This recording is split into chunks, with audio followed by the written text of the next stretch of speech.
Gluten-free and gluten-free diets are really trendy right now, and I liken it to the fat-free phase, which is kind of where I was when I was kind of growing up and diets were big and everyone was into fat-free and thought if you eat fat-free, you're gonna be healthy. Consumers have to know that when you take out gluten, you're adding in other things, especially in products like baking goods and pastas. It doesn't just mean that it's, oh, you know what, it has no gluten in it, it's healthy. I do not eliminate gluten from my plan. I eliminate a lot of processed foods because those foods have gluten in it too, because gluten is used as an emulsifier and a stabilizer. Celiac disease is really where people have an immune response to gluten, and that's a very real disease where you are feeling really sick if you incorporate anything with gluten. If you have to be on a gluten-free diet because you're gluten sensitive or you have celiac disease, which is very real, there are absolutely substitutes out there that are healthy and you can incorporate into your diet and they're delicious.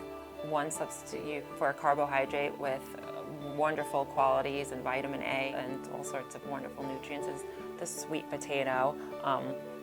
Delicious, sweet, and it can definitely take place of a pasta or a grain if you're feeling that carb feeling and you can't really have any pasta or gluten. Oats don't have gluten, but a lot of them are made in factories with gluten, so if you really are sensitive, you do want to look for gluten-free on the package, which is right here. There's so many beautiful grains out there nowadays that do not have gluten. I happen to have quinoa here, which is delicious and gluten-free. There's also millet, there's amaranth, there's brown rice. There are plenty of grains out there, and there's a lot of information nowadays on what grains have gluten and what don't.